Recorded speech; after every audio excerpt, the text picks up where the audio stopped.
Good You have all evening. of them? We're going to get started, and I want to welcome you to the League of Women Voters 2014 Candidate Forum. This evening, we'll be hearing from the candidates in 3 races, John Martin and Martha Hanna for the District 11 King County Board seat, Keith Wheeler and Valerie Bird for State Representative of District 50, and Donald Kramer and Willie Mays for King County Sheriff. My name is Susan Russo, and I will be moderating the forum this evening.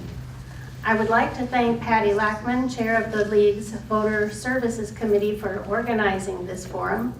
I would also like to thank the League members that are here tonight helping with the forum. There are several League members throughout the room who are collecting questions from the audience, and I urge you to please write a question down so that we have questions to ask. And tonight, Chris Pagan and Janet Kraft of the League will be reviewing and organizing the questions for the candidates. And Marianne Nass, who is sitting here in the front, will be the timekeeper. Each candidate will be given 2 minutes to make his or her opening statement, beginning with the person who chooses the number 1 from my hand. And questions will be asked of both candidates by me, with each candidate answering questions first on an alternating basis.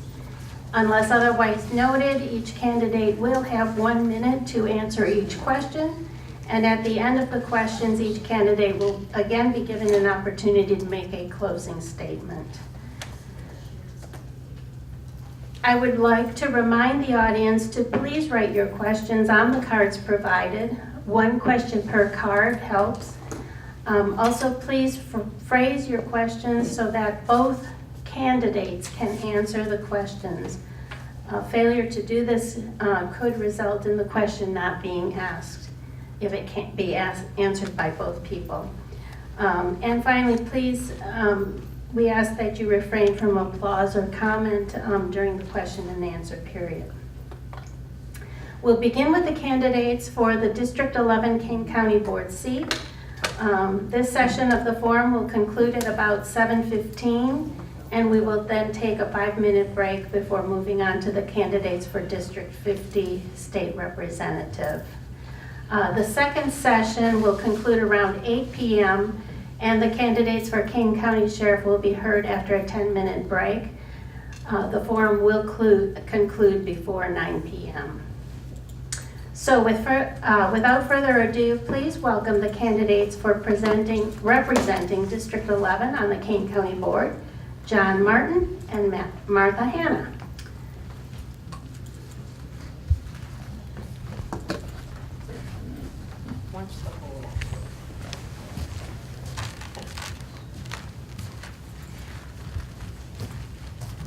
I'll let you choose here first. Okay? We look. You can look. I'm 1. You're number 1. All right. So we'll start with you. You see it? Yes, you may.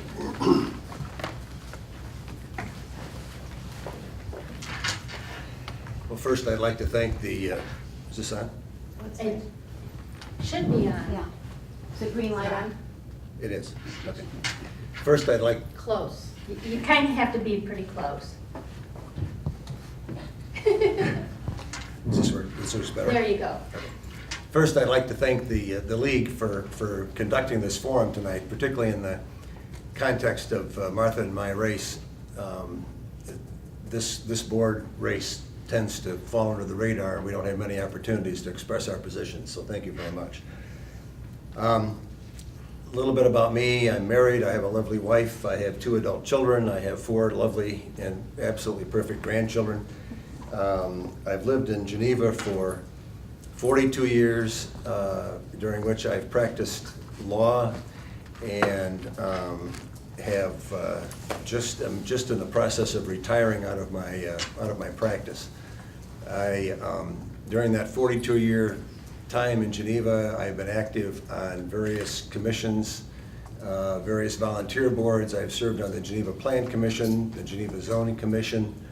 I've been chairman of the latter I've most recently served on as one of the citizen representatives to the Homes for a Changing Region study, which was put together involving North Aurora, Batavia, Geneva, and St. Charles, looking at and attempting to predict or analyze what housing needs might be for the next 40 years in this area. I was approached by 2 or 3 people asking me to run for the board based upon my legal experience.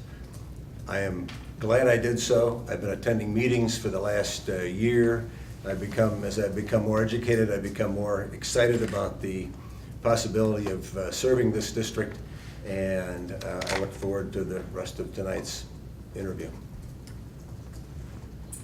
Thank you. Ms. Hannah? Okay. My name is Martha Hanna, and I am running for the position of Kane County Board District 11. District 11 covers areas of Batavia and Geneva. As a 25-year resident of unincorporated Kane County, I have served as an election judge, a challenge program tutor at the Kane County Juvenile Justice Center, a CASA, and a special education paraprofessional for 5 years. The redevelopment of Settler Hill has been a big issue for District 11.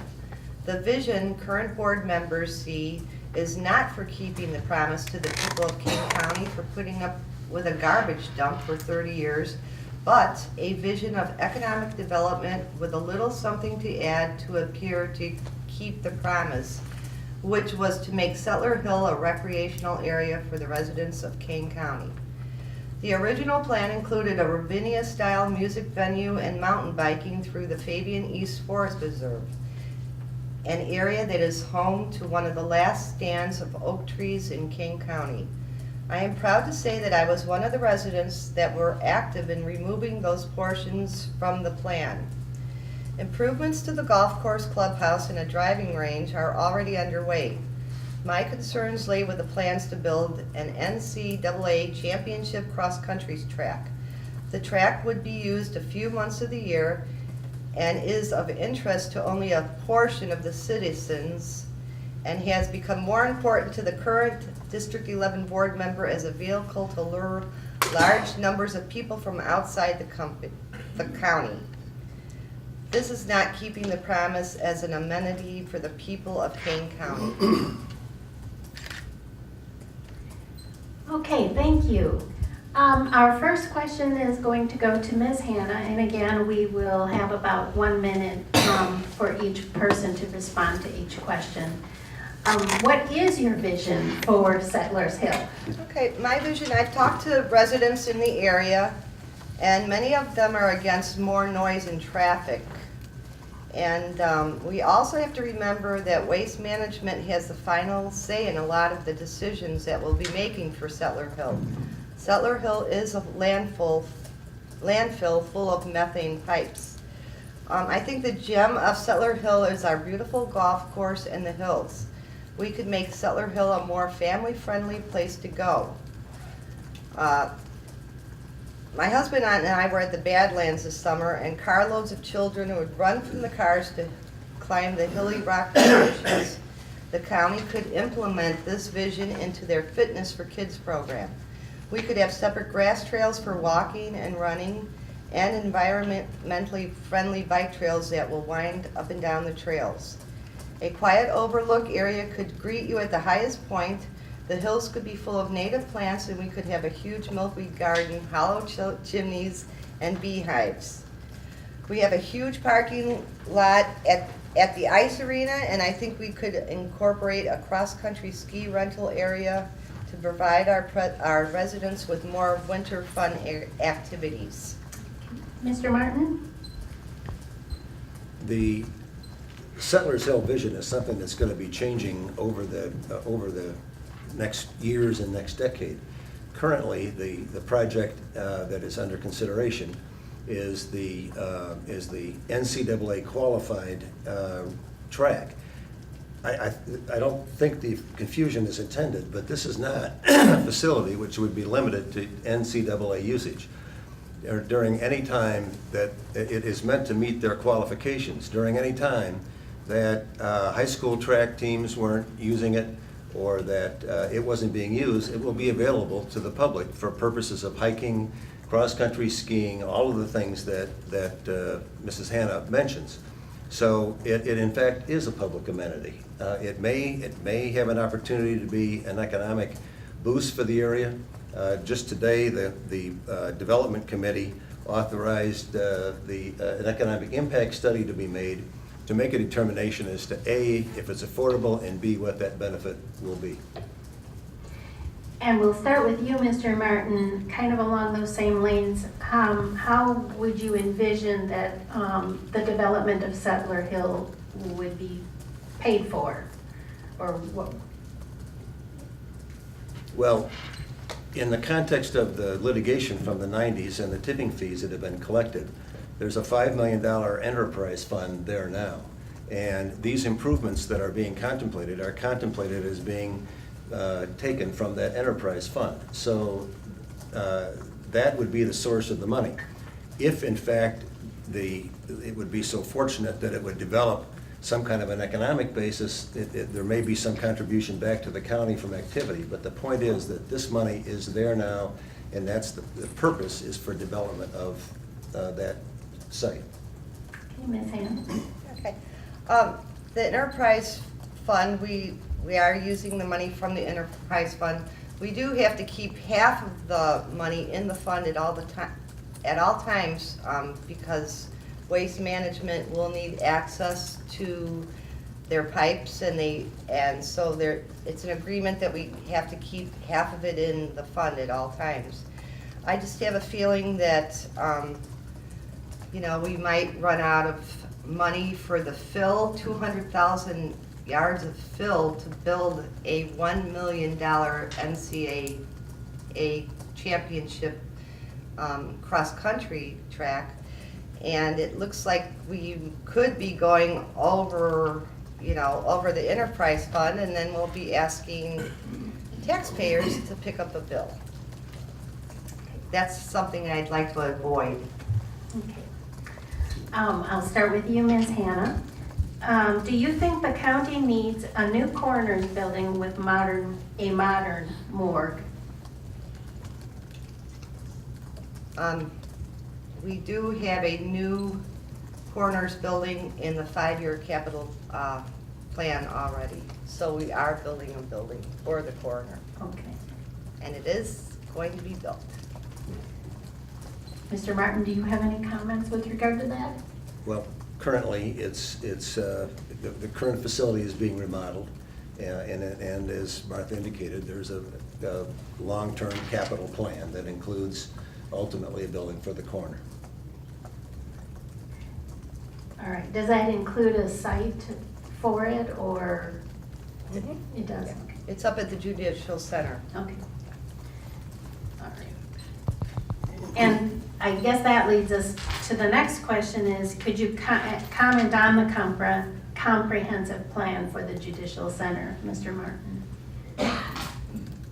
Well, thus far, the plan as it's being implemented seems to be working just fine. I mean, the goal is to consolidate resources, to make them more efficient, and I think that it appears that that's in fact what's been occurring over the years since the development began. Ms. Hanna?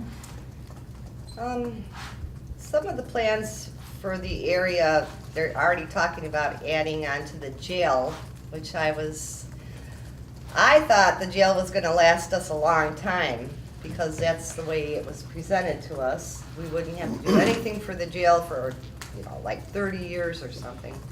And we also have plans to build a parking garage for judges and lawyers, and that could be something that could run into a lot of money. And but the idea is to get a lot of the services up there and have it like a juvenile, like a kind of like DuPage County, where all the offices are in one place, which is a good idea. Okay. Ms. Hanna, should compensation for the Kane County Board members be changed to a per meeting formula? To what? To a per meeting formula rather than a stipend, I guess. I'm not running for the county board for the money. I'm running to serve my community. I don't know about a per meeting rate. I don't know how that would work. I'm for getting rid of pensions for part-time county board members. I don't think they need to collect a pension. Okay, that was another question. So you answer that. Mr. Martin, I'll go to you with both of those questions. Should compensation be changed to a per meeting formula, and do you think that board members should get a pension or pension benefits? Well, as to the latter, no. And they also shouldn't get insurance, and I'm declining both if I'm elected to the board. As to the former part, the prior part of the question, the devil's in the details. I know that Kendall County is going through great difficulty now because they have a grand abuse of their per diem arrangement. And I think that ultimately the test of fairness has to be determined at the polls. If a board member is not fulfilling obligations, if they're not attending meetings, if they're not doing what they should be, then they should be elected out of office, unelected. Okay. Mr. Martin, what would you plan to do with the equipment, cars, and et cetera that are currently housed at the old jail site? Apparently there's a lot of equipment, cars, and other things there. Well, I've seen those from the golf course, and Okay. at a minimum, they're unsightly. And frankly, I don't know the answer. If they're there for a purpose, then that would have to be addressed, I assume, by the sheriff's office, because they look mostly to be sheriff-related vehicles. But they shouldn't be there forever, and it shouldn't be a storage facility forever with no intended purpose. Ms. Hannah? The jail was supposed to be completely torn down about 10 years ago, and it's still sitting there.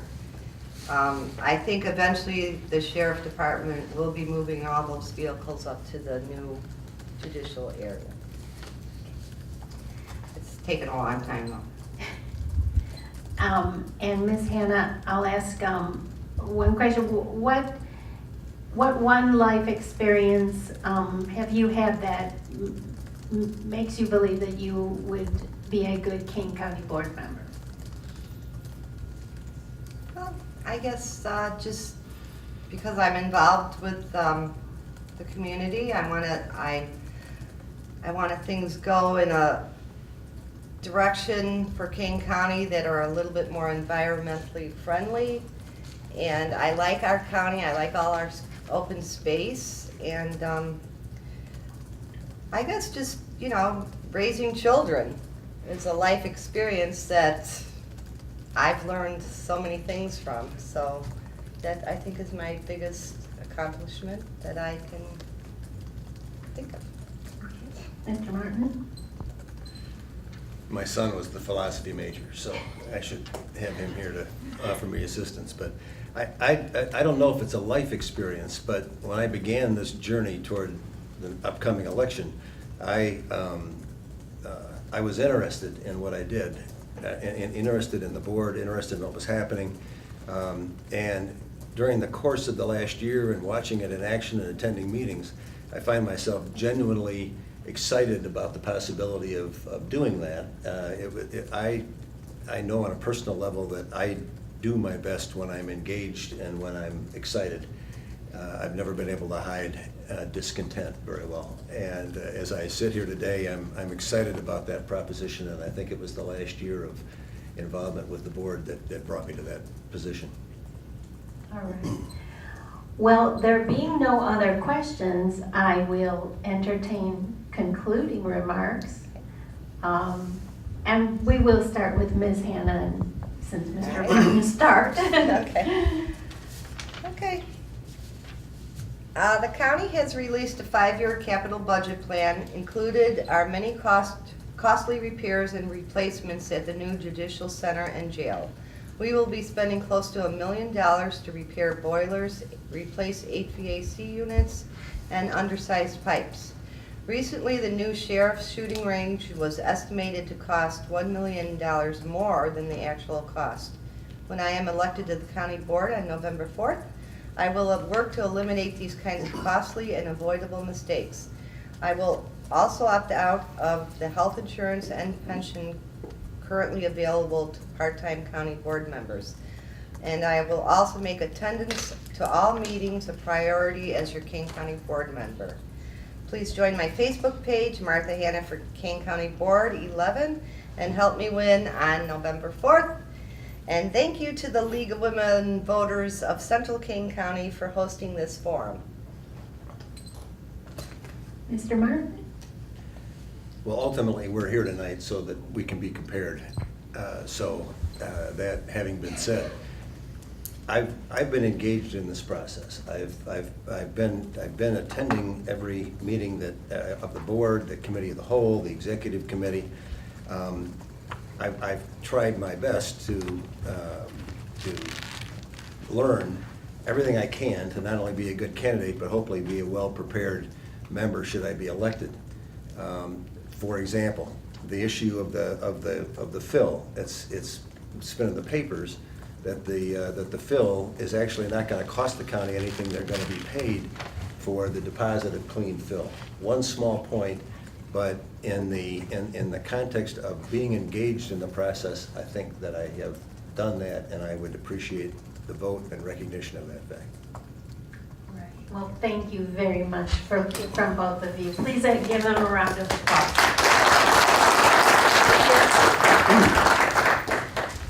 We'll take about an 8-minute break and come back here around 10 after 7.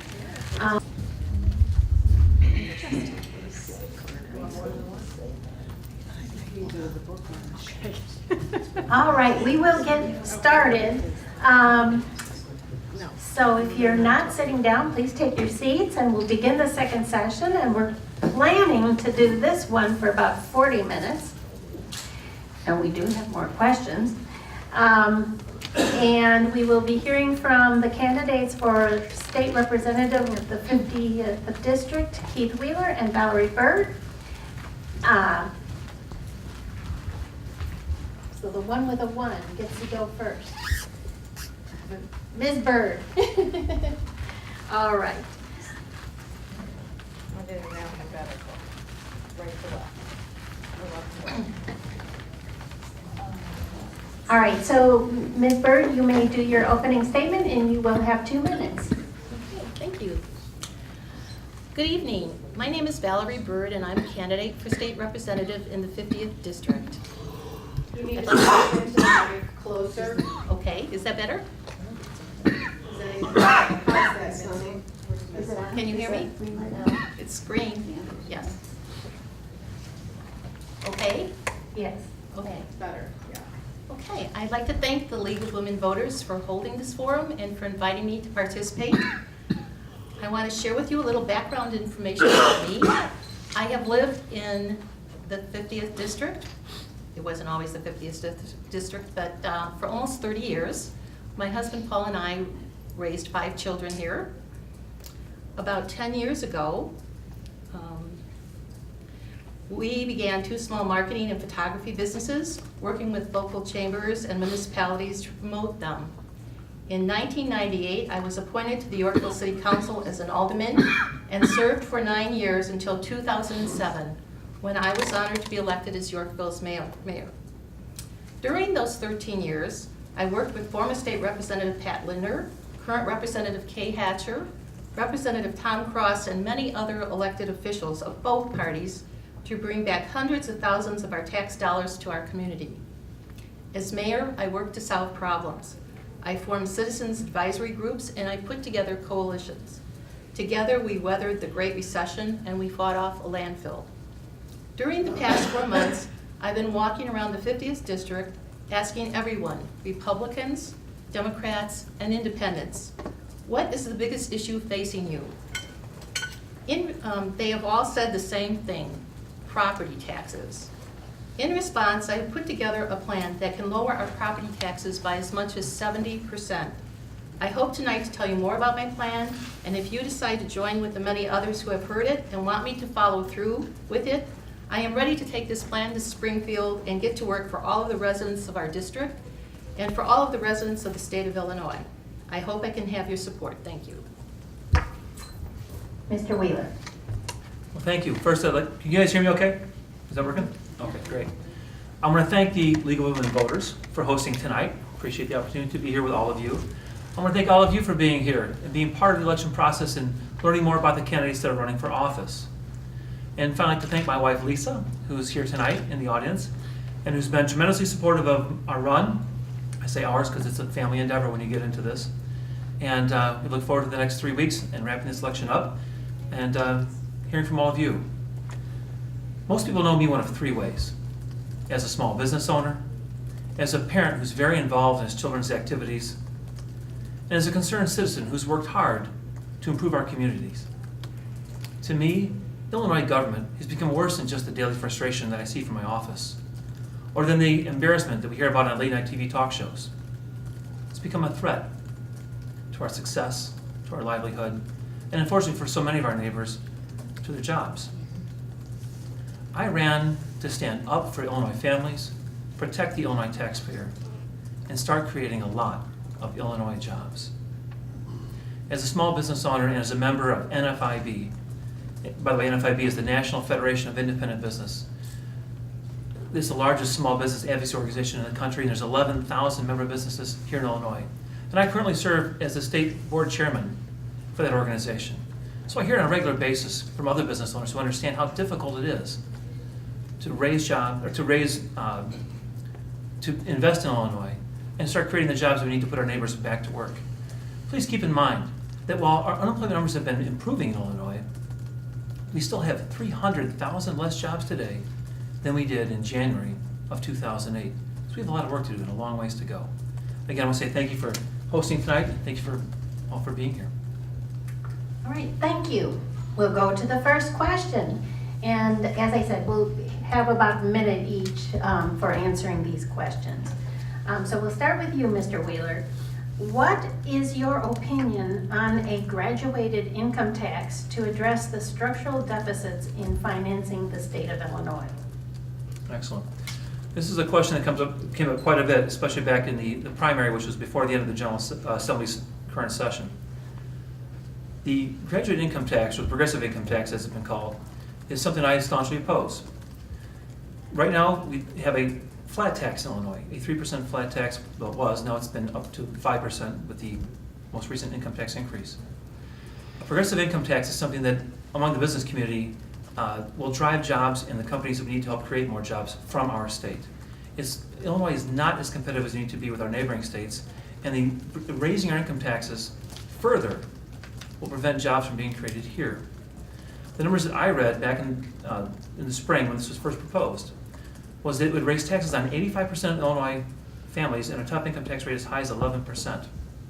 I don't know a single job owner, or a job creator, or small business owner who thinks that this would be a benefit to their business, which again, I go back to job creation being the number one point of this campaign for me, as being a way that we'll improve the economy in Illinois and raise jobs that we need desperately. Thank you. Ms. Berg? As I said in my opening statement, I am in favor of a progressive income tax, but I want it tied to cutting our property taxes, because that would give tax relief and that would compensate for the issues that Mr. Wheeler brought up about jobs. By lowering our property taxes by 70%, we would put money in the hands of all people in the district. The business owners, the workers, everybody would benefit from that. And everybody that I've talked to about it, they are willing to make that trade, because we know that the money has to come from somewhere. That's what we all know. You can't avoid taxes or death. So I think it's a good thing. We have we're one of only 10 states in the nation that has a flat tax, and it hurts people who are on the lower income levels. All right. Second question. In the last 25 years, this seat has been held by a moderate woman. Have either of you been endorsed by either Pat Lindner or Kay Hatcher? Ms. Byrd? No, I haven't been endorsed by either one of them. I'm not surprised because I'm running as a Democrat and they were both Republican, but I share a lot of their views as a moderate. We are all pro-choice is one thing, and I look at a lot of the issues that they were for, and I feel a kinship to them. I, in the past, have supported Kay Hatcher, and so I feel that I would be able to continue a lot of their positions as we move forward. Mr. Wheeler? No, I've not been endorsed by either Pat nor Kay.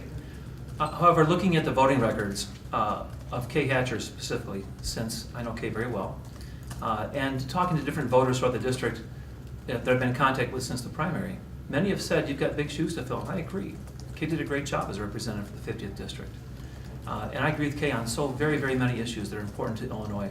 And I look forward to doing my best to step up and serve like she did. Thank you. All right, next question. What do you propose to do to give property tax relief to the citizens of Illinois without unduly creating a negative impact on education and other vital services? Mr. Wheeler?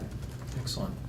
One of the first things as a legislator that I would look to do is to begin analyzing and eliminating as much as possible unfunded mandates that come from Springfield. Every time that we send a law that is required to be followed by our local government units, we have to realize that they have to raise taxes to pay for what we're sending them. Consequently, that their primary form of income is going to be a property tax levy, which then drives up the property taxes for our local units of government and, well, for everyone in the local government unit. What I need to say then is Springfield does not levy property taxes, but we are required by our Constitution to be the primary source of education funding, which we currently are not doing. So we have to look at how we prioritize spending in Springfield and make sure education is a top priority. Thank you. Ms. Byrd? With the mess that's currently being faced, the deficits, we're talking about a $6 billion deficit, and where are the cuts going to be coming from? I think education funding is in peril. I really do. I agree with Mr. Wheeler that unfunded mandates need to go. I think we need to do a total reevaluation of these past mandates that have been passed and try to streamline the system. I think we need to stop trying to set up charter schools that take away the funding from that. My idea with the progressive income tax, I think, would be one source of creating more funding for the school system. All right. This question goes to the heart of the advisory referendums that are on the ballot.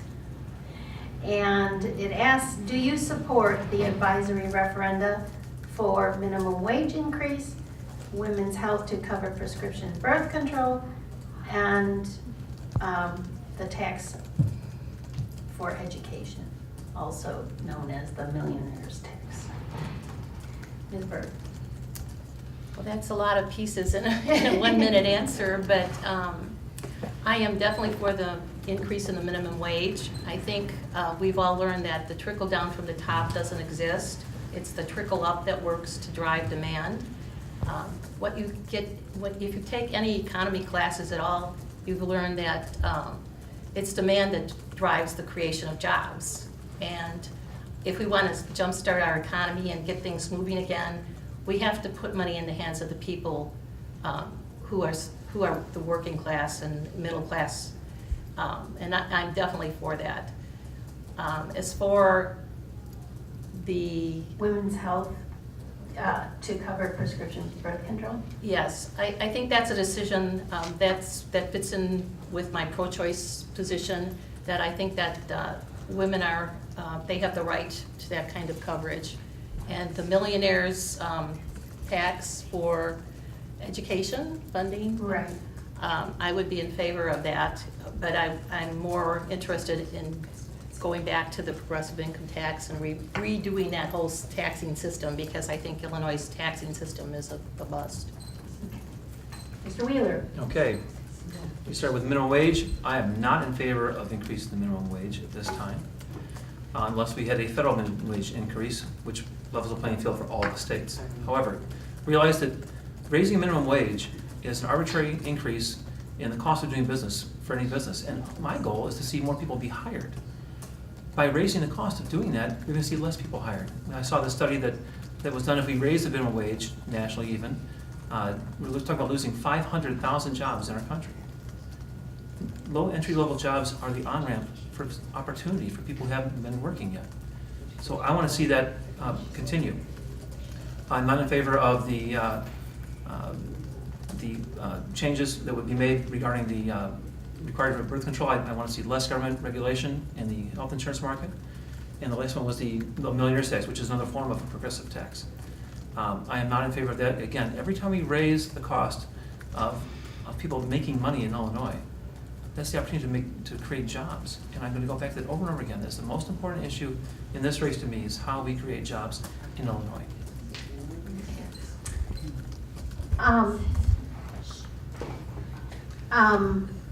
The next question concerns our current and existing gun laws. What existing gun laws obligate gun owners to secure guns from unauthorized use? And please be specific. And if you don't believe that there are any gun laws that obligate current owners to secure guns from unauthorized use, what kind of law would you support that would enhance that feature? Mr. Wheeler. Well, I would have to examine further the specific nature of the laws you're referring to, because I don't have a specific one in my mind right now. However, I will say this, that I'm an advocate for the Second Amendment in respect to how, first of all, we can keep our right to bear arms. At the same time, those who use guns in an unlawful fashion should be punished, and severely. So, frankly, that's my answer to the question. Okay. Ms. Bird? I suspect that this is referring to the sale of guns at shows that are currently free from being licensed and traced. And from what I had heard previously, they wanted to tighten up restrictions on those kinds of sales so that they would follow the same rules that gun shop owners were facing. As far as I'm in favor of the new regulations requiring people to have some training with their guns before being licensed. I think we license people to drive cars. We license real estate, people. I think it just makes sense to make sure that people know how to use the weapons that they get. All right. Ms. Bird, what is your number one priority when you get to Springfield?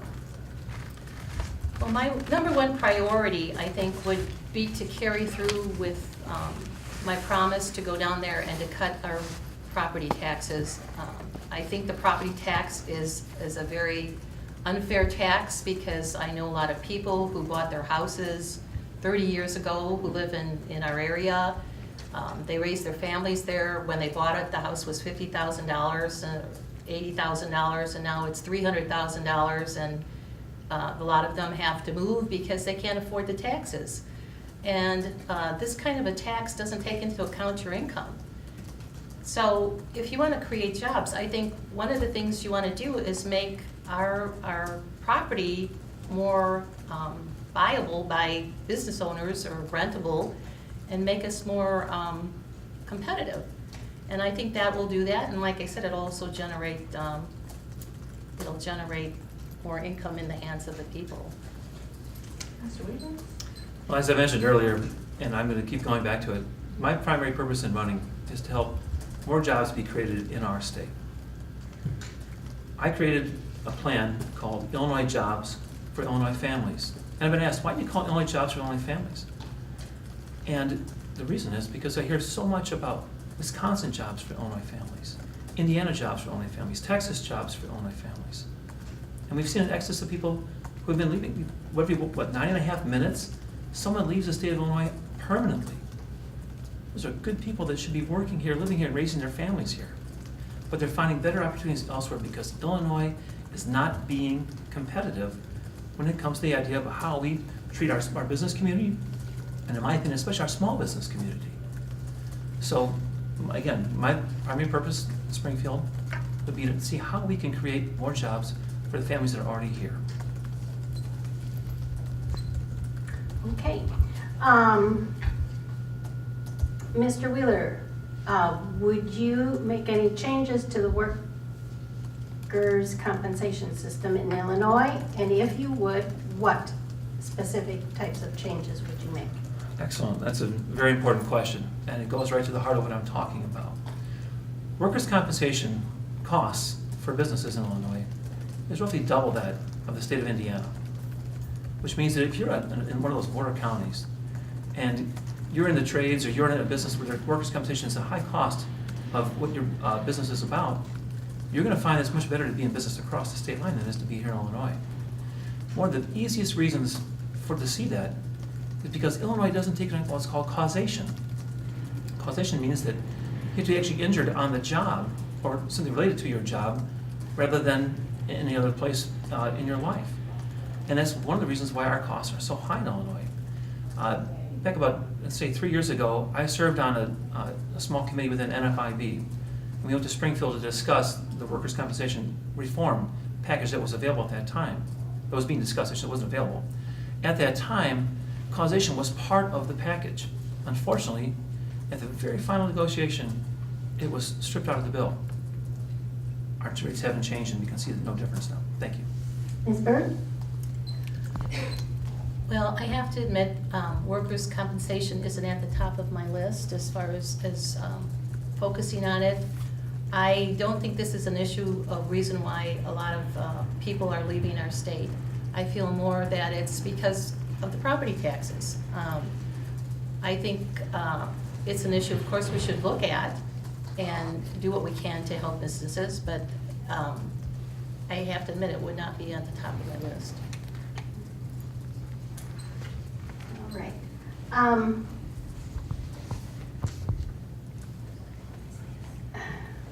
I know you've kind of answered this one, but I'm going to ask it anyway, Ms. Bird, and primarily because Mr. Wheeler hasn't commented on this, but when campaigning, what has been the most common comments from voters of the 50th district? So I'll Yes. start with you. Yeah, Give him an opportunity to Yeah, get what input he's gotten. I have to say, like I said earlier, knocking on doors, most of the people said to me their biggest issue was struggling to pay their property taxes. I've talked to people who moved here from Indiana, the shock that hit them when they looked at their tax bill. People a lot of time assume moving out to rural areas in Kendall County and King County, their taxes are going down if they've come out of Chicago. Big surprise, that's not true. And also when I talked to them about this relief, I've had my plan. I had one very conservative Republican gentleman say, I could kiss you. Another gentleman told me this would let my mother, who's 95 years old, stay in her home. The stories they tell me, one after another, every one of them are struggling to pay the taxes. And they all know that they will have to pay something more in income tax, but the trade-off, when you look at $7,000 coming off your taxes of $10,000, they know they're not going to have to spend $7,000 in income because a lot of them, their income isn't that high. So this relief is something that the residents are really hoping for.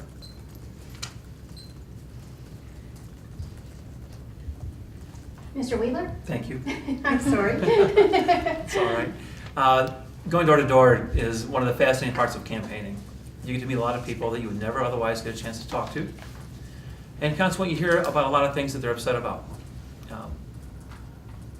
Among many of the issues that I've heard are taxes in general, property taxes, corruption, our state budget, just the general embarrassment that they feel about Illinois right now.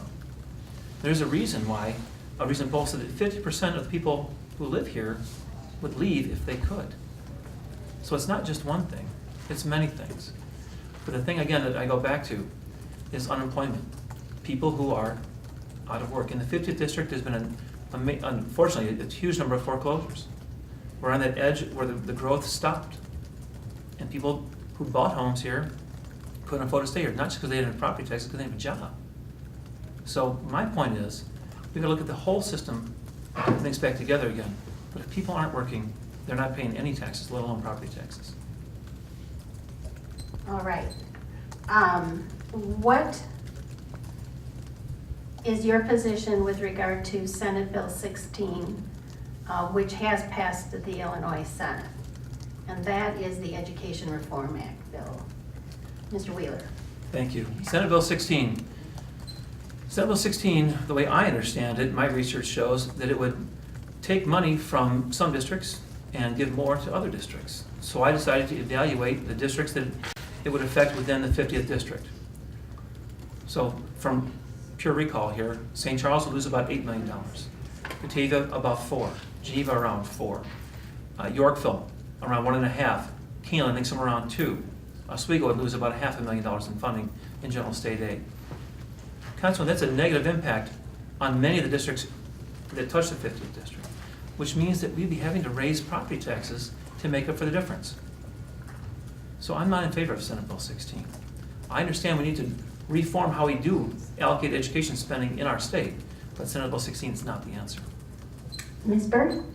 Well, I think I can rest everybody's mind who are concerned about this, because I talked to Representative Linda Chapelavia, who is a sponsor of this bill, and she says she's pulling it. It's not going forward. She's going to have it rewritten. It's not going to be presented in its current form. So our concerns on it can be laid to rest, at least for this coming session.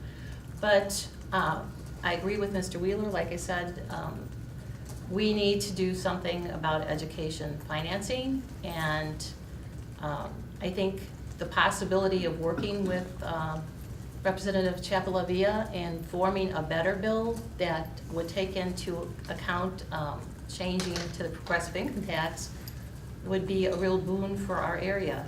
And I would be behind that kind of rewritten bill to make sure that the funding is there for all of the school districts. Okay. Ms. Byrd, I'll start with you on this one. What are the top 3, this says factors, or actually, what are the top 3 factors that would contribute, that you would endorse to contribute to creating more jobs in Illinois? And try to be, specific. What could you do as a legislator, as an Illinois legislature, to ensure that jobs could be created here in Illinois? Well, the first one, like I keep saying, is the property tax, because I think by lowering it and making us more competitive, people could move into businesses, the small business especially, because the property tax bill goes right on the top of rent, and people starting out usually don't buy, they rent a location. The other, number 2, would be providing education for our workforce to make sure that they are up to par to meet the new innovations that are coming forward. Number 3, I would want to make sure that we can offer some incentives to them. I did that as mayor. We were able to attract businesses to Yorkville by providing short-term tax benefits, and I would continue those kinds of programs. I think that they're very positive, good way to encourage people to move to Yorkville. We established Economic Development Corporation while I was on the city council. Those kind of things I think are very helpful. Mr. Wheeler? Only 3, really? Only 3. Your 3 top ones. 3 top ones. The tax burden in Illinois is extraordinarily high, and that's one of the reasons why people look to other states. they're more competitive than Illinois. We've talked about that a fair amount. The regulatory burden in our state is also incredibly high. And that part of that factor is workers' compensation. The way we do workers' compensation, like I said, is very expensive and not competitive with other states. I can think of a lot more than three. Well, here's the big deal to me. Uncertainty is important for a business owner. You're making an investment in a community when you put your business there. You're making an investment in an employee when you hire them and train them. Illinois is full of uncertainty right now because we don't know how much our taxes are going to go up. We don't know where we're going to fit into the world of tort reform and lawsuit abuse that is another driving force of expense in Illinois. And consequently, it holds back the investment that we need here so desperately because it takes actual investment by someone, whether it's a corporation or a small business owner, to start creating private sector jobs in Illinois. Thank you. All right. Mr. Wheeler, do you support the proposed constitutional amendment for the right to vote? But we have the right to vote. There's a constitutional amendment question that An advisory question The- you're referring to? no. Oh, okay. it's a proposed constitutional amendment To, to guarantee the vote. The right to vote. Do you have that? Oh. Okay. I don't have it at the tip of my tongue.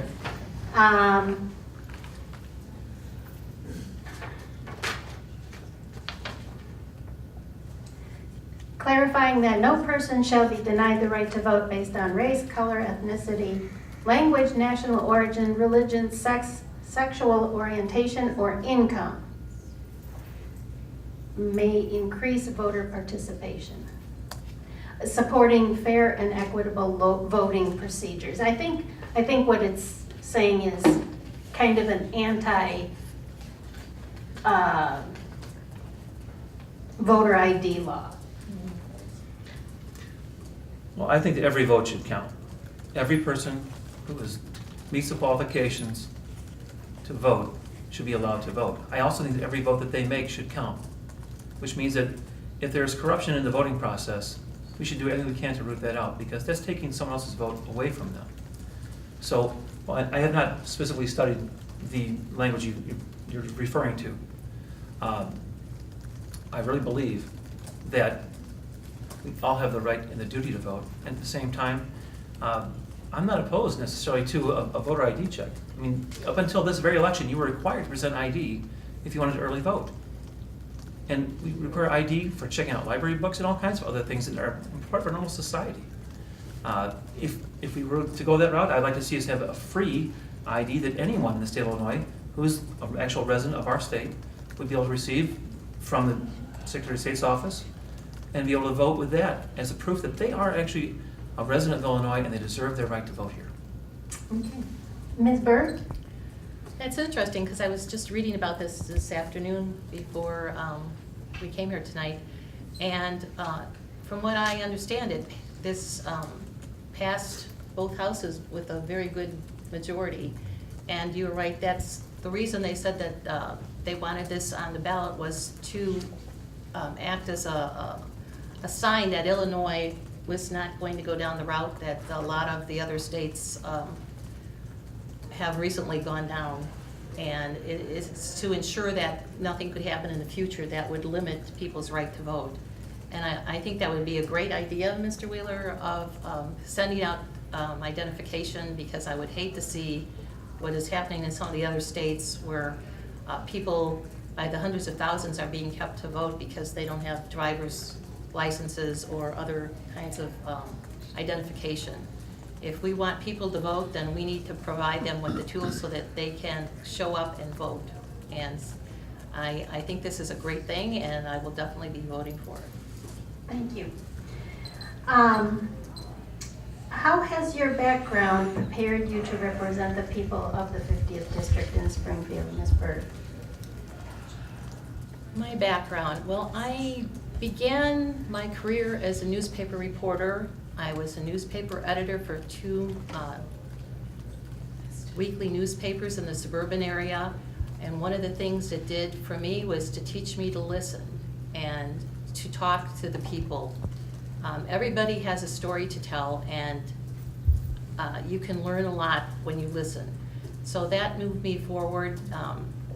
Some of my newspaper friends thought that I was going over to the dark side when I finally got appointed to public office. But with my background there, I have learned to work with people from all different perspectives who had different opinions. And I've learned that compromise is not a dirty word.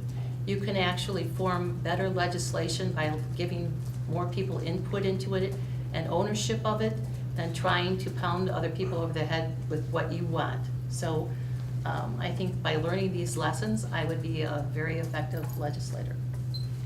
Mr. Wheeler? Thank you. As I mentioned earlier, I'm a small business owner here in Illinois. I've been in my own business for 23 years. And I understand from my time as being a part of a group called NFIB down in Springfield, where I've spent many, many trips, both to Springfield and to Washington, to discuss issues with legislators, both Republican and Democrat, trying to help them understand what would make a difference for small business in order to be able to hire people, to grow their business, and create more jobs. In addition to being a small business owner, I'm a part of many local organizations. I serve as a member of the Teaching and Learning Committee for the District 3 Wade School District. I'm also the chairman of the board for the Kendall County Food Pantry, which gives me a whole other set of understanding is what real people are going through right now. So being a family person, small business owner, and a community just supporter, that's what has prepared me for Springfield.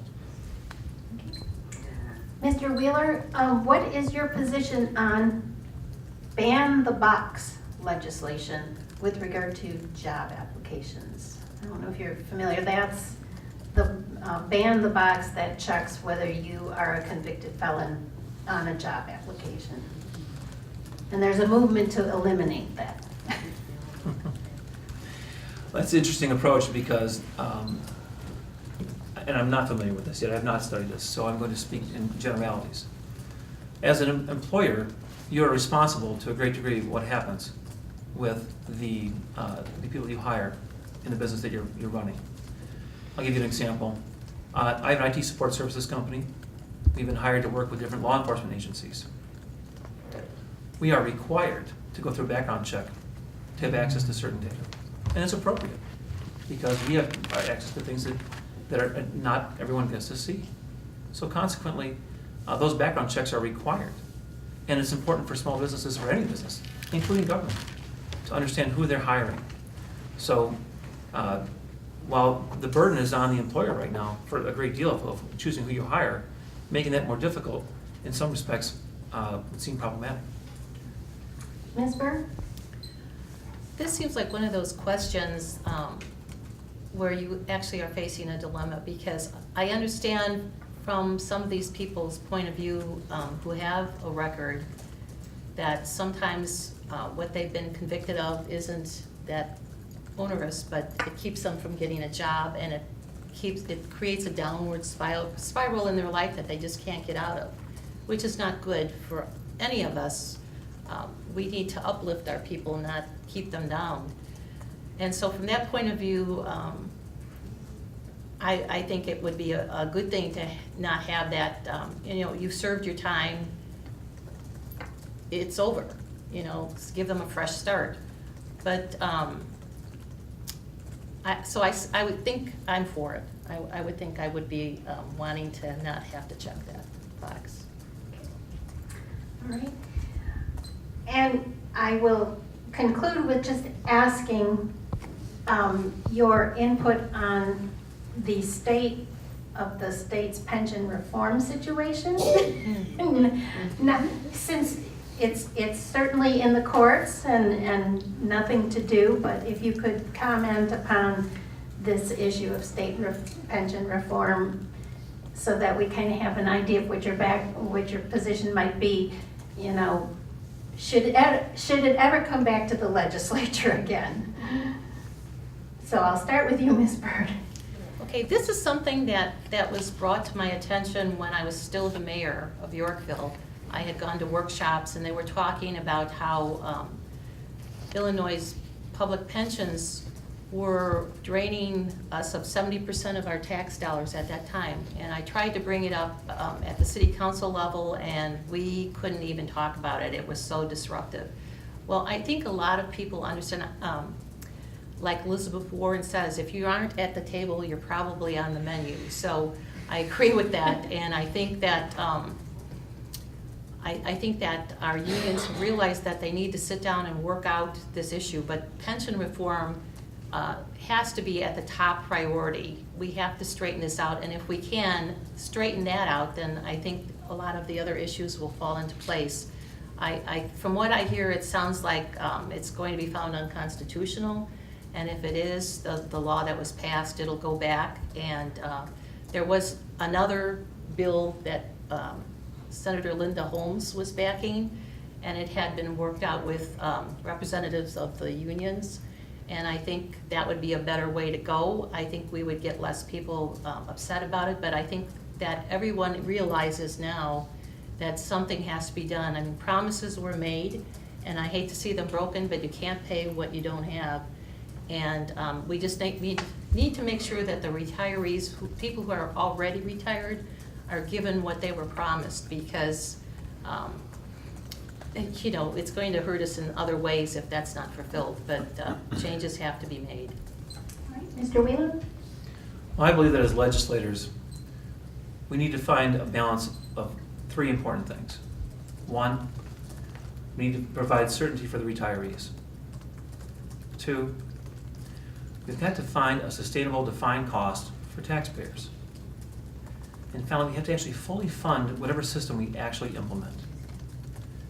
The only way I can see to actually accomplish these three things is through a defined contribution approach rather than a defined benefit approach.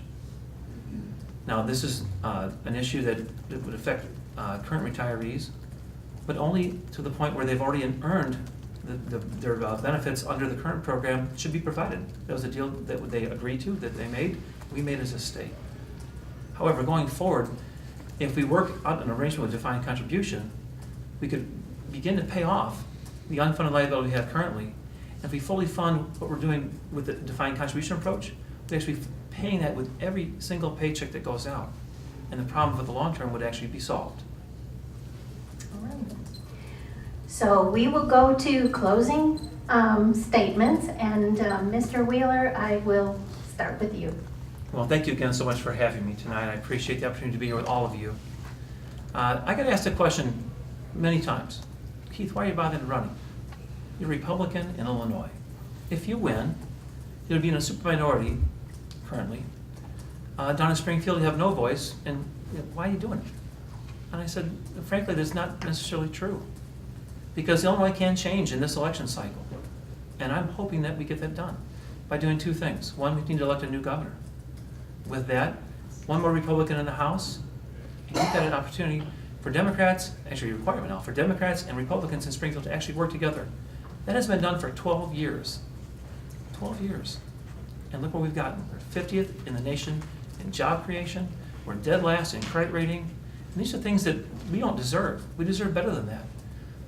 So I hope that each and every voter will take the opportunity, when they're in the booth, or they go early vote ahead of time, to find a balance that will work for this state.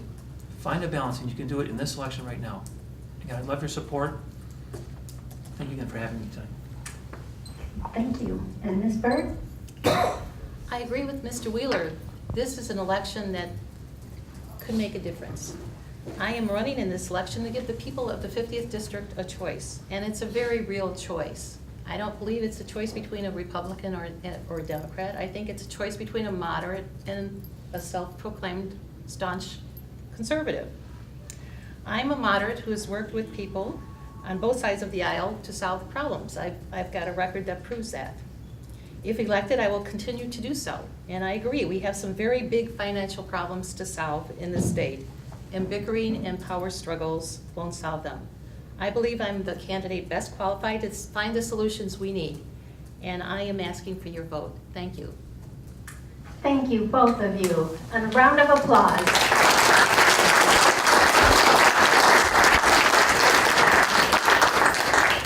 All right, we will take about a 10-minute break, come back here at about 8:05, and then we will move on to our sheriff. Okay, for the final session this evening, please welcome Donald Kramer and Willie Mays, Sr., candidates for Kane County Sheriff.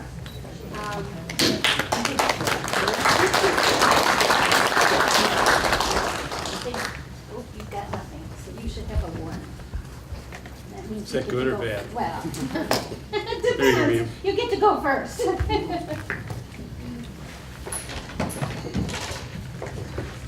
All right, before we get started, I do want to recognize press that are here tonight, or from the media. We have tonight Brenda Shorey from the Kane County Chronicle. We've got James Fuller from the Daily Herald, and we have Jim Dillenberg from VATV. Yay. Thank them for being here, so that all those people who didn't come will get to hear what was said. All right. As I said before, we are going to start with opening statements. You will each have 2 minutes, and by draw of the little pieces of paper, Mr. Kramer gets to go first. So, Mr. Kramer? Thank you. My name is Don Kramer. Is that coming through loud and clear? Okay, my name is Don Kramer. I'm running for the office of Kane County Sheriff. Good evening. I am the most qualified candidate for sheriff because of my experience, education, and commitment to the community. I have 30 years in law enforcement at the Kane County Sheriff's Office, 23 years in leadership positions, 4 years as a correctional supervisor, 8 years as the traffic safety director, leading a county-wide injury prevention program, and 3 years as a patrol supervisor for days, evenings, and midnight shifts. As a lieutenant, I oversaw department training, implemented a $1 million computer upgrade project, oversaw the new recruit training program, was the sheriff's liaison overseeing the construction of the new sheriff's office, and I helped develop a stronger community policing program, improving communication with our citizens through a crime alerts network. My education includes a management degree from Waubonsie Community College, a bachelor's degree from Aurora University, and a master's degree of science and criminal justice from Chicago State University, a Windows 2000 network administration certificate, and I attended the School of Police Staff and Command at Northwestern University, graduating #1 in my class. I have served the community on the boards of the Kane County Task Force on Drinking and Driving, the Kane County Safe Kids, the Rotary Club of Geneva, Suicide Prevention Services in Batavia, Triad Senior Services for Central Kane County, the Geneva Academic Foundation, and with my local church for the past 15 years. If you want a sheriff that has department-wide leadership experience, that is highly educated, and has a passion to serve the community, then please vote for me, Don Kramer. Thank you. All right, Mr. Mays. Thank you. Thank everyone for coming out and have an opportunity to meet the candidates. You have to get closer to the mic.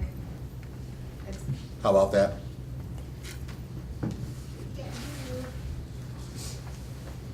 How's that?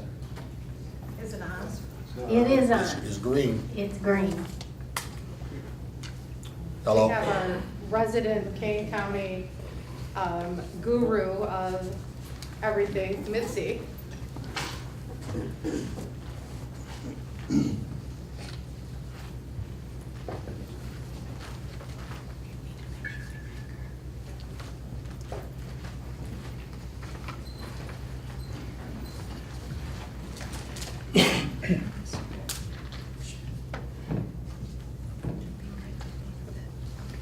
Hello? It's not on. Still.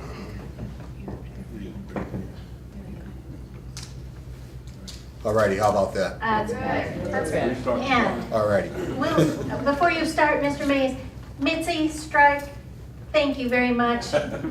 She's been a great help to us tonight in setting up all the audio equipment. We start the clock. So I'm sorry, I did. apologize. That's Mr. okay. Mays, if you That's- would that's make fine. your statement. My name is Willie Mays. I'm a candidate for Kane County Sheriff. I'm a man of faith. I'm a husband, a father, a youth sports coach, a Boy Scout leader, a mentor, a community activist, an instructor, a trainer, a precinct committeeman, a law enforcement officer, and I'm a leader. My educational background, I'm a graduate from East Aurora High School. I attended Waubonsee Community College where I graduated with an associate degree in criminal justice. I then attended Aurora University where I graduated with a bachelor's degree in criminal justice management. I am also a graduate of Northwestern School of Police Staff and Command. I'm also a graduate of the FBI Hazardous Device School and also a graduate of ATF NCEDR for HME. I'm also a graduate of Joseph's Business School.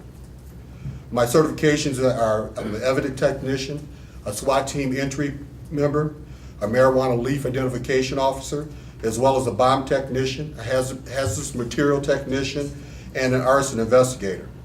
I am a man concerned about our most vulnerable citizens, which are our seniors and our children.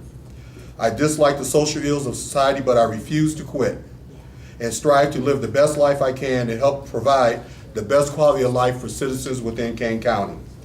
I am a voice of reason. I stand for right and not for wrong. I'm one who examines the heart of the people based on their actions, one who looks for good in everyone and wakes up to treat everyone fairly. I am unbiased and I believe in fair treatment of all individuals. I have had 28 years of law enforcement experience, 22 with the Kane County Sheriff's Office, 6 with the Illinois Department of Correction. In all of these areas of my professional career, I've been in a leadership position, if not a manager or assistant manager, and I ask you for your vote on November 4th. Vote for Willie Mays for Kane County Sheriff. All right, thank you very much. Mr. Mays, we will start with you on the first question. What have you done during the past 4 years to prepare yourself to undertake the task of being the next sheriff? Within the last 4 years, I have continued to work at the Sheriff's Office, actively involved in providing services to our community and keeping our community safe. And I continue also to educate myself as well as attend trainings to continue to improve my own skills, knowledge, and ability in order to provide those services to the community. Mr. Kramer. Thank you. In the last 4 years, I have went through a training program to become a driver's education instructor. And I've been teaching 15-year-old kids to drive. And believe it or not, I thought being a police officer was a dangerous job, but teaching 15-year-olds is a lot tougher. I enjoy education. I enjoy helping young people. I've stayed active with my Rotary Club. I have promoted and will continue to promote educational scholarships for young people, vocational scholarships so that they can get into college. I've been active with Kane County Safe Kids. I've been active with the Kane County, Central Kane County Triad. And I have been very active with my church the last 4 years as a deacon. All right. The second question, how do you plan to address the heroin and substance abuse issues in Kane County, especially with regard to our youth? Mr. Kramer. First thing that we have to realize is that all of us have to participate in some kind of active program to prevent drug abuse. Education must start at home, but the community also must promote a good educational program, and I think that really needs to start in the schools. I'm with a coalition called Geneva Coalition for Youth. Our primary purpose is to get good speakers to get into the schools, not only in grade school, but middle school and high school. There needs to be a continuum of education, starting as early as in 4th and 5th grade. We need to be able to introduce our kids to the ills of drugs, marijuana, alcohol. We need to teach them leadership skills so they take ownership of their mind and give them the ability to say no and resist drugs. Mr. Mays? Learned behavior. Learned behavior starts at home. And so if we're going to take and turn this around, it's got to start at the house level, at the home. And if there's not both parents in the household, then we have to ensure that we have support in the community for those parents who need it. And we need to make sure that we're taking the time to educate people to recognize the behaviors as well as the effect of drugs, and then make sure that we are giving them healthy choices, other choices, alternatives, in order for them to make the right choices, giving them training and teaching them how to make decisions based upon good practices. So I believe that by teacher recognition, by showing behavior traits, and by making sure there's some type of a support system there for that they can receive treatment, and then also just ensuring that the last thing we would do is put them into the criminal justice system, because I don't believe it's a criminal problem. It's more of a drug addiction problem. Thank you. Have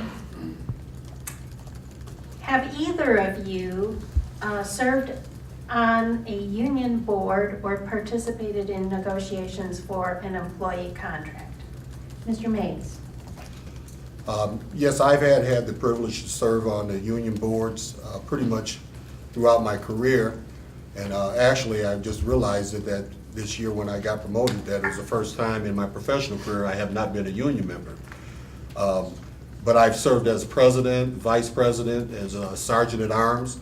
I've also sat on the bargaining committee as the president of our union. And it has been said that I was responsible for one of the best raises that we got throughout the contracts we've had with the Kane County Sheriff's Office. And so I have sat on boards, and I've had an opportunity now to look at it from both sides. Mr. Kramer? The answer to that is no. I have not served on a union board. When I first started at the Sheriff's Office, we had no union. So union didn't come in until probably 18 to 20 years into my service. At that point, I was already a sergeant, and felt as though that the unionization of the department was important, especially for entry-level deputies, so they would be able to get a fair contract. But I made the choice not to enter into taking a position in the union. All right. Mr. Kramer, what budgeting experience do you have that would help you manage the sheriff's office's budget? I've had a little bit of budgeting experience across the board. Many years ago, in 1991, the sheriff asked me, at that time it was Sheriff John Randall, asked me to write grants. And the first grant I wrote was to the Illinois Department of Transportation for a traffic safety grant. We did a preliminary study, and with a 2-year grant, we actually did all the traffic analysis for the county, and then we were rewarded with a 5-year grant. For the next 5 years, I managed those grants and continue to write more grants, especially alcohol-related grants to get extra overtime. And then I've written 2 federal grants. One was a school safety grant, and I wrote a grant for computers, which we were not given. I've also managed several other grants, an $827,000 grant for a computer system, in which I was responsible for implementing the new computer system into the sheriff's office. Hey, Mr. Mays? Yes, as I stated earlier, I graduated from the Northwestern School of Police Staff and Command, where one of the modules that they taught there was budgeting. And so we had an opportunity in class to go through the modules, to learn about line items, as well as to learn about the flow of the money. Now, I also attended Joseph Business School, where they taught us there about the financials, your income statement, your cash flow, and your balance sheet. And so with those 2 schools, I've had an opportunity to look at budgeting. But then I also have prepared the budget for the evidence unit when I was in charge of that, as well as prepared the budget for the bomb squad, as I am the commander of the bomb squad now. All right, very good. Mr. Mays, how would you deal with an employee or a colleague if he or she were to be accused of or charged with domestic violence? Well, the first thing, I think we have to look at the situation and see exactly what happened. And once we've done that, if I found that the employee to be in the wrong, I would take the necessary steps to even place them on administrative leave, or maybe even get a independent investigator in to look it over to ensure that their rights are protected. Well, once we have done the initial investigation and have completed that, and we come to the understanding that there was an actual violation, and the court system proceedings will go forth. Based on what comes out of the court proceedings, we will deal with that individual based on whatever penalty is handed out by the court. Mr. Kramer? That's a rough one for a police officer to get charged with domestic violence for a couple of reasons. One of which is it's a criminal offense. So therefore, that officer would have to be put on administrative leave. We certainly won't want to have a fair hearing for that officer, or and make sure that they're given proper assistance. We do have the Employees Assistance Program available for anger management and other things, but at the point if they were charged with domestic battery, it's incumbent upon us to relieve them of active duty, and they would also have their weapon taken from them. All right, Mr. Kramer, this is a two-part question. Do you have any experience in fighting gangs, and what can be done to reduce the influence of gangs? Once again, I think you have to go to the fact that a gang problem is really a community problem. We're very lucky in Kane County, our jurisdiction per se, that we don't have a ton of gang problems. One way you can combat gang problems is to get into community more. You need to be able to speak to young people before they get into gangs. We need to do intervention programs within the school. We need to teach kids that it's again, just like drugs, take ownership of your mind, take ownership of your body. Don't get involved with the wrong crowd. Make your own decisions for yourself. Once you identify gang problems, you have to take enforcement action. It's important for us to document gang members and know what their travel is. Back in '91, I was assigned an area on the southeast side of Aurora specifically to target gang problems. It was at a time where we started the Special Operations Unit, and I assisted the Special Operations Unit, which was 2 deputies, and I was a sergeant assigned to that area. So I have a little experience dealing with gang identification and gang problems. And I think another thing that we could do is at least as far as the department is training, gang identification training. Mr. Mays? Yes, I've had the opportunity to work and have had some gang identification training. And the easiest way to deal with that is that you have to get back in the community. You have to give the kids somewhere else to go. Bring them in, get an opportunity to sit down and talk to them, and find out where they see themselves at, or see what is it that they want out of life. If there's an expectation, or if they just believe that, their life is worthless and nothing's gonna ever come of them. So I believe it's important that you gotta take the time to talk, but also take the time to listen. And then I believe that by doing these programs, you're giving them a safe place to come to. As they feel safer, they will then take and open up and talk a little bit more. I believe that some people join gangs for different reasons. Sometimes it's about being able to walk through a neighborhood safely so they can get home. Or sometimes it's about, this is what my family has done for, since we know. So there's different reasons, but I think we have to get to the root of it, which is knowing what the reason is, and then be able to sit there and have a conversation about it, and then offer them some type of other alternative. All right, the next question is, would you please share at least one new idea for a program you would implement? And could you do this, could you implement such a program with existing resources, or would it need a larger budget? Mr. Mays? The one thing I would think about, there's a Senate bill that was amended, which gives the sheriff the ability to do like a home arrest type monitoring type system. This is outside of the courts. This is what sentenced people within the Kane County Jail.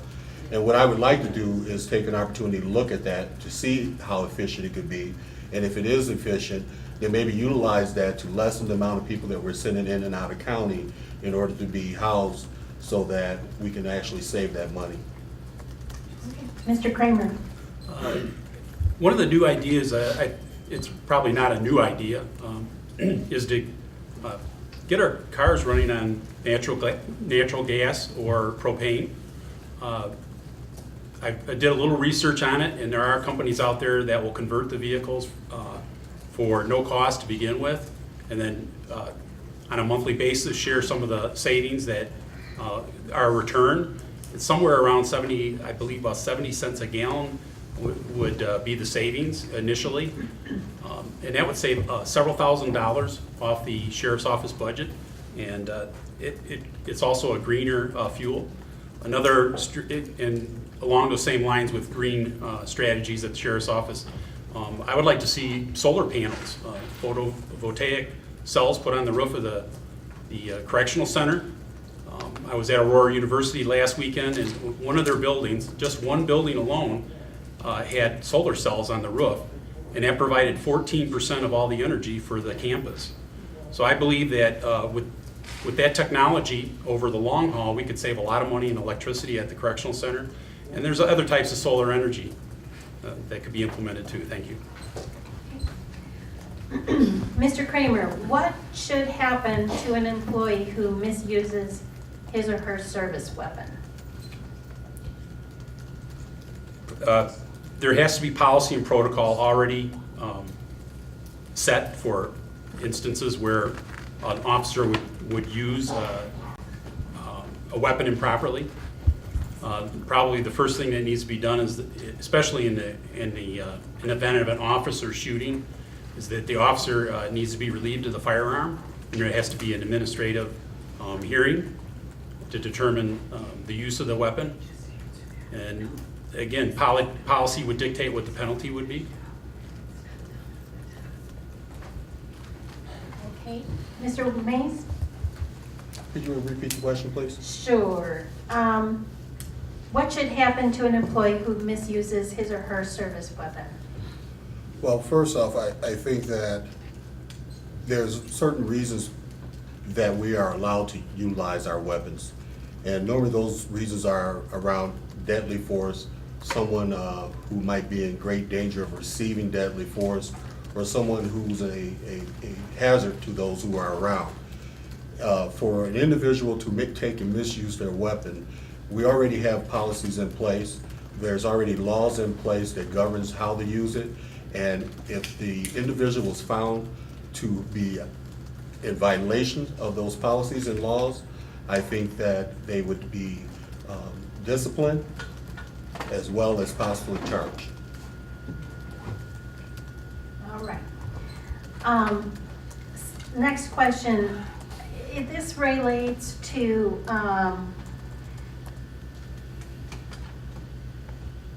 those individuals who committed a crime as a young person, often a teenager or in their late teens, and actually spent time in prison.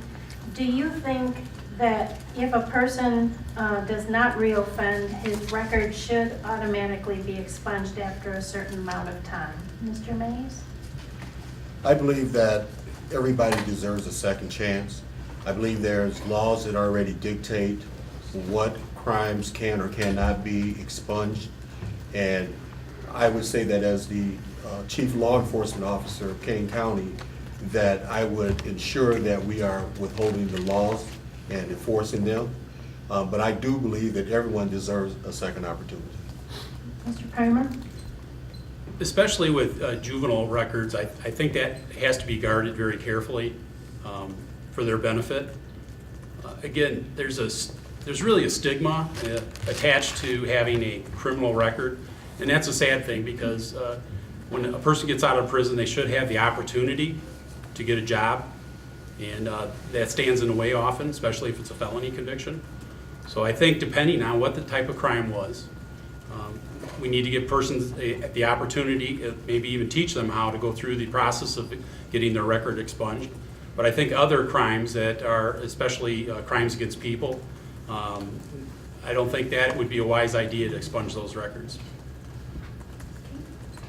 Mr. Kramer, I'll start with you. How do you maintain police-community relations to avoid a Ferguson, Missouri type problem? That's a very applicable question here nowadays. I have a couple of years under my belt as a community policing liaison for the center part of this county. And one thing you have to do as a police officer, even doesn't matter if you're a first line officer patrolling a neighborhood, a supervisor, or an administrator, you have to be a part of the community. So one of the strategies that I'll have as sheriff is to network with community organizations, neighborhood watch groups. You need to get involved with your community. I have done so not only in the course of the line of duty, but outside of my employment. You need to know what the ills of the society are. You need to, you have to find out what the problems are. You have to come together and solve the problems together. So a part of that is to get out in your community, find out what your problems are, communicate better with your citizenry, and take care of the problems so they don't blow up on you. Mr. Mays. Yes, pre-primary, I published to my website what I call the 100-day plan.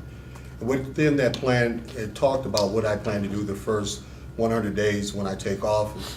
And one of the things I talk about in there is bringing the community together, sitting down and having meetings with the community to build trust between the community and the police.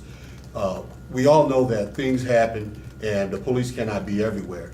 However, the community is right there, and 9 times out of 10 they see it. The problem is most of them feel that they fear retaliation, and so they won't talk to you. So the thing to do is go in the community, meet with the people, get them to know you, get them to trust you, and then take and give them the opportunity to take back their community. Mr. Mays, I'm going to rephrase this a little bit. What challenges do you see with the legalization of marijuana? Certainly it's been legalized for medical purposes here in Illinois, but you could extend your answer to the possibility of it being also legal for recreational purposes. Well, I believe that regardless of what it is, there's always a good use for it, and then there's always a bad use. And there's people who's going to do the right thing and people who are going to do the wrong thing. And so, as the chief law enforcement officer, whatever laws that have been put into place to govern the use of medical marijuana would be what I would be charged with to enforce. I haven't heard anything about recreational use becoming a viable opportunity. And so, as chief law enforcement officer, I would have to take and enforce the laws that are put in place by our lawmakers. Mr. Kramer? First of all, I think marijuana, like many drugs, are derived from botanicals, and we're lucky enough that we have great scientists that have come up with uses for botanicals, plants, and other uses, so that we are able to have medications that can solve some people's medical issues. I'm a man of compassion. I have seen many people suffer cancer, and I believe that medical marijuana is a great alternative to some of the other drugs, especially OxyContin and some of the harder core drugs, to not only relieve pain, but to increase appetite. And I understand that there's at least 40 remedies that marijuana can address, and so I think it's a good thing. As a sheriff, I will not agree that we should legalize marijuana for recreational use. The next question, do you have any plans or intention to finish building out the jail? I think this is a reference to the top floor. Yes, some people may not realize it, but the fourth floor, the top floor of the jail is empty. We haven't built that out. We could accommodate an additional 128 inmates if we were able to do so. Again, I think that's a question for the county board and the sheriff to get along together and address. It's going to be a huge financial commitment.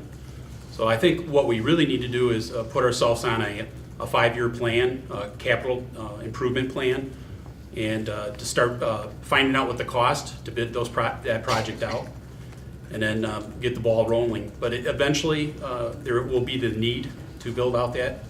But I think as of right now, it's not a good idea because of our economy. Mr. Mays. I believe as the leader of the agency that it's incumbent upon me to come up with ideas in order to try to better serve the community. And so I think that if we could come up with a private organization or someone with private dollars that would be willing to build the jail out to our specifications, and in return they have the opportunity to utilize it for a period of time, and basically once their time is up, then we take possession over the jail. I think that's a possible idea of another way to try to build it out without it costing the county a bunch of money, but at the same time, eventually getting to the goal that we want, which is make sure that it's built out. Mr. Mays, do you plan to reduce or eliminate specialty units? I have no plans on reducing or eliminating any specialty team.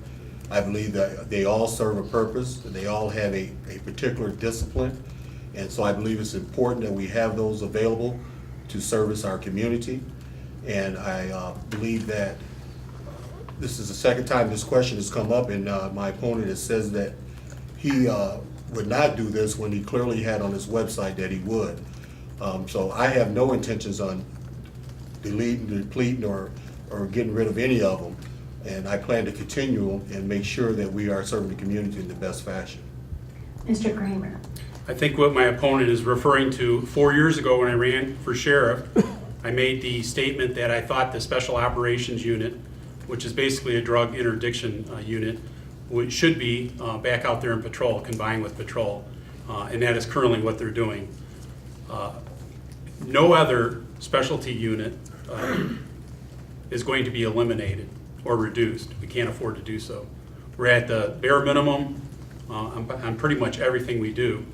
What we need to do is increase some of the numbers of officers out on the street, and we can do that through putting supervisory staff and command staff back out in the street. Mr. Kramer, have you ever had a private sector job?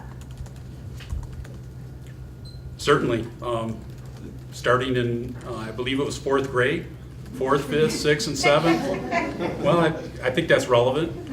I think it shows leadership skill.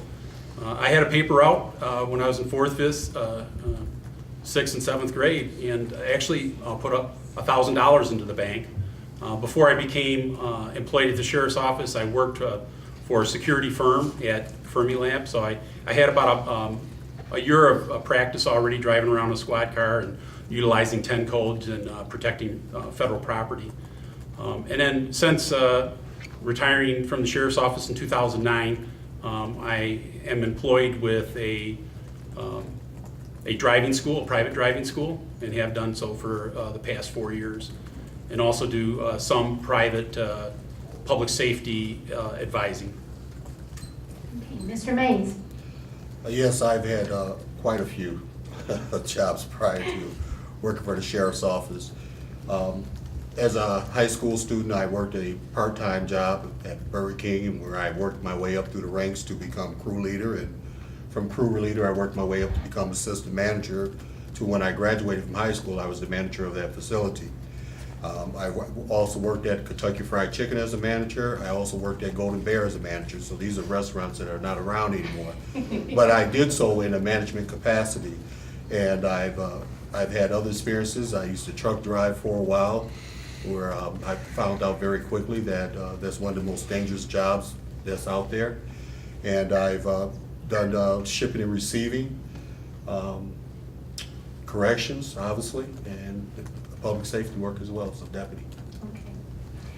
This question was asked of the Kane County board members, and they didn't kind of know what to do with it. What would you plan to do with the equipment, cars, and other furnishings or what have you that are currently still housed at the old jail site? And Mr. Mays, I'll start with you. Well, first thing I would have the issue with, the old jail site is no longer there. And so, obviously, the equipment ain't there either, so I don't know what to do with that either. The jail has been torn down for quite some time now. I knew they were using a gym to put surplus equipment in there. But prior to them taking that down, they got rid of all this surplus equipment, and so now it's just like a flat land of rock over there, so. Mr. Kramer, do you know what this might Well, be about? especially with any surplus, perhaps cars from the past that have been towed or whatever. Scrap metal's bringing a pretty high amount of coin these days, and I suggest that we get junking licenses and get those off our property. I don't think we should be storing any excess equipment. It's either valuable or it isn't, and I think we should either recycle it and get it disposed of properly. Okay. What would you say, Mr. Kramer, is your greatest strength for the position of sheriff?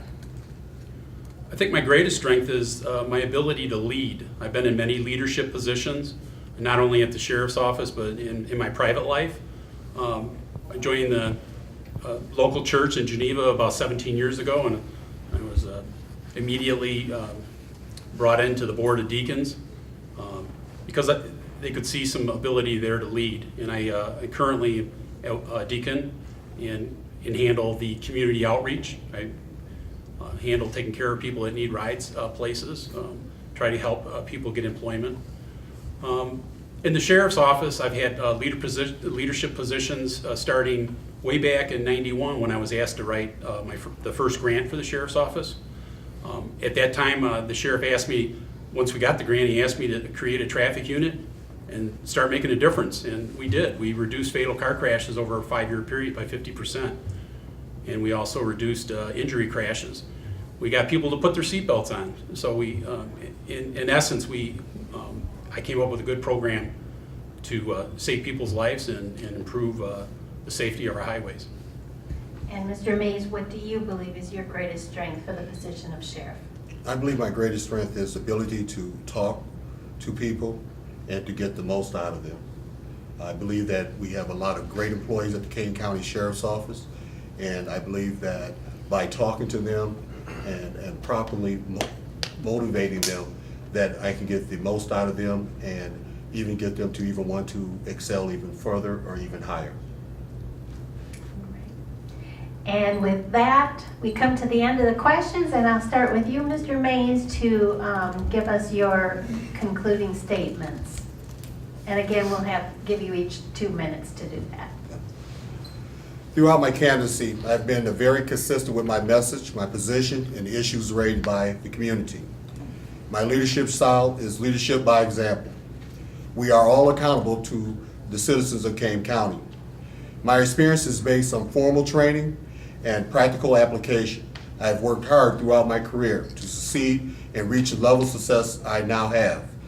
The definition of integrity is not what I'm doing when you're watching me, it's what I'm doing when you're not watching me. The citizens of Kane County, they deserve a sheriff with a background rich in criminal justice field. It is because of my life and my professional experience that I, Willie Mays, is a clear choice for Kane County Sheriff. My opponent wants the citizens to buy into the smoke and the mirrors, the inconsistent statements, the misleading statements, the constant changing of position and message. He's asking that you believe that he left a skilled position 5 years ago and can return today and function day one. My opponent's father started his career, he saved his career, and he promoted his career. In my opinion, my opponent, if he had been disciplined as any other sheriff employee, would not have had a career in law enforcement at all. We heard my opponent earlier say what should be done to a person who misused their service weapon. To take and pull your service weapon out on a supervisor because you do not like your assignment is illegal and is just not right. The best indicator of future behavior is past behavior. And there's an obvious pattern of behavior being set by my opponent. And I ask that you would take a look at our character and make the right decision. A vote for Willie is leadership, experience, and integrity. A vote for Willie is efficient, effective, transparent, and responsible policing. A vote for Willie is unbiased and fair treatment for all individuals. I ask that you vote for Willie Mays on November 4th, 2014. Thank you. Mr. Kramer? First of all, go to www.kramerforsheriff.com to find out more about my campaign. I want to thank the League of Women Voters for the opportunity to speak tonight. Tonight, you came here to answer the question, why should I vote for Don Kramer? I hope that I have convinced you that I'm the best candidate for sheriff, but let me summarize a few reasons why I think you should vote for me. I have over 30 years of experience as a police officer, all with the sheriff's office, 23 years of management experience, 15 as a sergeant and nearly 8 as a lieutenant. I have written and managed a dozen grants, bringing in over $1 million to the sheriff's office. I directed a traffic safety program for 5 years, which reduced fatal crashes by nearly half and injuries by 15%. The traffic unit was recognized by the National Sheriff's Association as one of the top best 3 in the country. I led the community policing program for Central Kane County and helped create a crime alerts network that has improved the relationship with our citizens. I've been twice awarded the Department Leadership Award, twice recognized by the National Sheriff's Association for excellence in promoting highway safety, twice nominated for the Red Cross Hometown Hero Award for work in the community, recognized by Rotary International for service above self award, and as the Geneva Rotarian of the Year. I'm an avid fundraiser for suicide prevention and the Rotary Scholarship Program. I've been dedicated to my church, serving as a deacon for 5 years. I have proven myself as a leader in the sheriff's office and as a leader in the community. As sheriff, I will strive to be a fair and honest leader, provide the highest level of service to the community, and be a good steward of your tax dollars. Please consider voting for me, Don Kramer, on November 4th. Thank you. And with that, we conclude this section of the forum tonight, and a round of applause for the candidates. I want to thank all of you for coming this evening, and thank all of the candidates for making this evening possible.